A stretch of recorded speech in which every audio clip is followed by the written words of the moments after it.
Salam değerli izləyicilər, may ayının 1-i 2025-ci il bugün səhər saatlarında Xırdalanda bir nömrəli məktəbdə qorxulu hadisə baş verib. Bu barədə Musavat.com-a valideyn məlumat verib və onun sözlərinə görə dərsdən çıxan 13 yaşlı oğlunu naməlum şəxs oğurlamağa cəhd eləyib. Valideyn bildirib ki, hadisə səhər saatlarında məktəbin yaxınlığında baş verib. Uşaq dərsdən çıxıb evə gedərkən bir avtomobil ona yaxınlaşıb.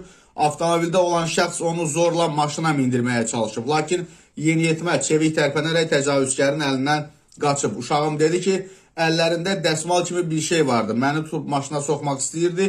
Mənə müqavimət göstərdi. Təpik vurub qaçıb deyə ana bildirib. O da qeyd edib ki, və oğlunun qolunda və əlində təzyiq izləri var. Valideyn hadisə barədə dərhal polisə məlumat verdiyini qeyd edib. Xatırladaq ki, son günlər sosial şəbəkələrdə bu kimi məlumatlar yayılır və Daxili İşlər Nazirliyinin mətbuat xidmətinin əməkdaşı Elbrus İbrahimov isə bildirib ki, uşaq oğurluğu ilə bağlı sosial şəbəkələrdə yayılan iddialar əsassızdır.